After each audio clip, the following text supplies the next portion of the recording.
আমি একজন regular traveller.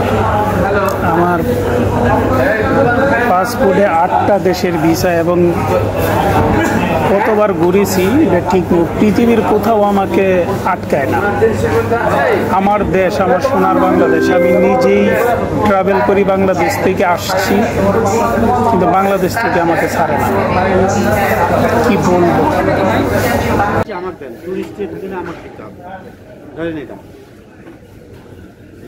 আসেন ছুটি যাত্রী ছুটি যাবে, কিন্তু ছুটি ছাড়া আপনার হাঁকাও এটা কি মগের মূল্য বারবার পেয়ে যাবেন ভাই।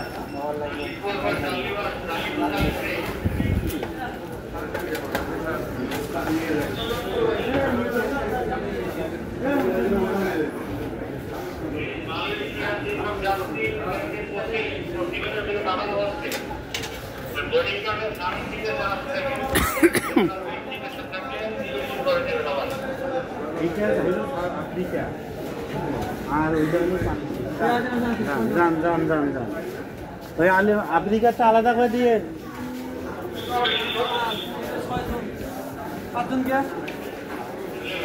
এত কিছু বললাম, তারপরে মোট লোক কয়জন স্যার? ছয়জন লোক, আরেকজন কই? স্যার লোক আরেকজন নাই। কোথায় নাই? 2, 4, 6 জন। এক, আরে এক ধরেন, এক 4, 5, 6 তো 6 হইলই তো। 1, 2, 3, 4, 5 এটা আমার এই নাম্বার 6টা 1, 2, 3, 4, 5। হ্যাঁ ওই ওনারটা বলবেন না, উনি আসেন।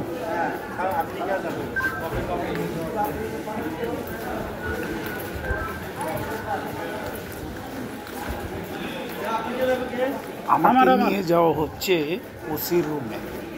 এইখানে গিয়ে দেখবেন শত শত লোক, সবাইকে আটকে রাখা হয়েছে, যারা বিভিন্ন দেশে যাচ্ছে এবং নাম ধরে ধরে টোকেন দিচ্ছে এবং সিগনেচার করে দিচ্ছে, তারাই কিন্তু বের হতে পারতেছে। কিভাবে তারা বের হয় সেটা তো আমি বলতে পারবো না, কারণ কেউ কন্ট্রাক্ট ছাড়া, এয়ারপোর্টে কন্ট্রাক্ট ছাড়া, টাকা ছাড়া কেউ যাইতে পারে না। আমি যতটুকু জানি, এখন আমি এটার কোনো ধরনের ইয়া দিতে পারবো না, ডকুমেন্টস দিতে পারবো না, প্রমাণ দিতে পারবো না। অতএব আমি যতটুকু হয়রানির শিকার হয়েছি এবং বারবার সবাই বলতেছে, সবার এজেন্টের সাথে কথা বলতেছে কি কারণে তাদেরকে আটকানো হয়েছে। দেখেন সবার নাম ধরে ধরে ডেকে ডেকে পাসপোর্ট দেওয়া হচ্ছে। আসসালামু আলাইকুম। আসসালামু আলাইকুম স্যার। সবাই বাইরে বসো, সবাই বাইরে বসো, সবাই বাইরে, সবাই বাইরে, সবাই বাইরে বসো, সব বাইরে বসো, সব বাইরে বসো। আসসালামু আলাইকুম। কথা বলেন না, বসেন বাইরে। ইয়াবেন না তো, আমি আফ্রিকা। আফ্রিকা কয়টা দিক ফ্লাইট? আমার 9টায়। বসেন বসেন বসেন, দেরি আছে আপনার, বসেন। এই ইয়া মুজাম্মেল পিটার রহিম স্যার। এই লোক কই, লোক কই, আমি লোক কই।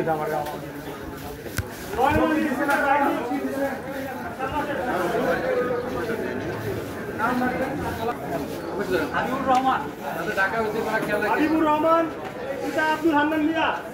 হাবিবুর রহমান যাদেরকে এখান থেকে গ্রিন সিগন্যাল দিচ্ছে এবং সিগনেচার করে দিচ্ছে, ডেকে ডেকে সবাইকে ইমিগ্রেশন দিচ্ছে। যারা সম্ভবত যারা কন্ট্যাক্ট করতেছে না বা আমার মতন যারা কন্ট্রাক্ট নাই, তাদেরকে আলাদা কেউ কখনো ডাকে নাই, তাদেরকে আপলোড মেরে ছেড়ে দিচ্ছে। আসলে আমরা সোনার বাংলাদেশ পেয়েছি, সুন্দর একটা দেশ পেয়েছি, সুন্দর একটা এয়ারপোর্ট পেয়েছি, সবাই ভালো, ইমিগ্রেশন ভালো। আমি ইমিগ্রেশনে যেহেতু আসা যাওয়া করব, কারণ সত্য কথার কোনো ভাব নাই। বাংলাদেশে যদি আমি সত্য কথা বলতে যাই, আমার বিপদ, সবারই বিপদ, সবার ক্ষেত্রেই বিপদ। বিপদের কথা আসলে আমি বলতে চাই।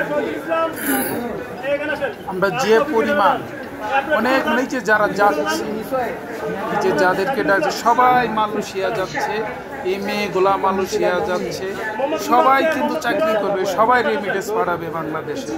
কিন্তু বাংলাদেশে যাওয়ার আগে কাজ করার আগে বাংলাদেশে এরকম হয়রানি এবং টাকা দিয়ে যেতে হয়। কন্ট্রাক্ট ছাড়া কেউ যাইতে পারে, এটা আমি চ্যালেঞ্জ করে বলতে পারি। কিন্তু হয়তো আমি এটার প্রমাণ দিতে পারবো না। কেউ যদি বলে যে এটার প্রমাণ দেন, আমি কোনো প্রমাণ দিতে পারবো না। কিন্তু প্রমাণ এতটুকুই, তাহলে কেন কিভাবে তাদেরকে এই যে ডেকে ডেকে তারপর পাসপোর্ট ছাড়তেছে, ভিতরে সাইন করতেছে আর ওদেরকে ছাড়া হচ্ছে, ইমিগ্রেশন করছে। মানে হাজার হাজার মানুষ আছে যারা আপলোড খায়া বসে আছে, অথচ যারা টাকা কন্ট্রাক্ট করে যায় তারা ঠিকই যাচ্ছে। এটাই বাস্তব।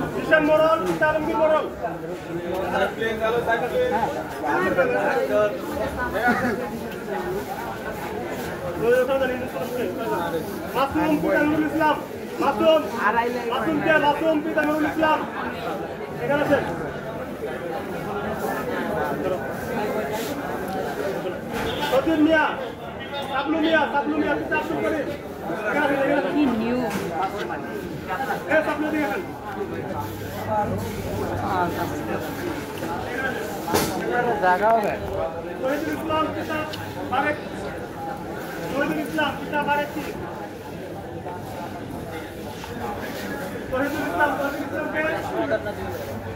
আমার কাছে অনেক ভিডিও ছিল, রেকর্ডিং ছিল, কিছু কিছু ভিডিও আছে সেটি আসলে জনসম্মুখে প্রচার করা আমার পক্ষে সম্ভব না।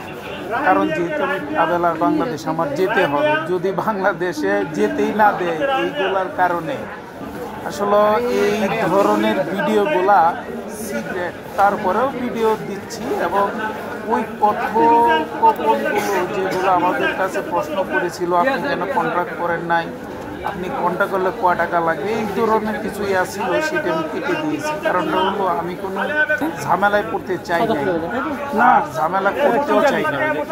কি গালি রুয়ান্ডা, তাই এই ভিডিওগুলো আমি আসলে রাখি নাই, কেটে দিয়েছি।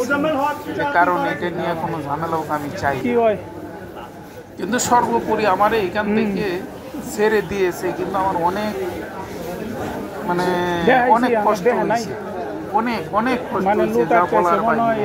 আপনাদেরকে আমি বুঝাইতে পারবো না কি পরিমাণ এখানে হয়রানি শিকার হয়েছে বাংলাদেশ ইমিগ্রেশনে। সোনার বাংলাদেশ আমার দেশ, আমার নিজের পাসপোর্ট দিয়ে আমি ট্রাভেল করবো, আমার টাকা দিয়ে আমি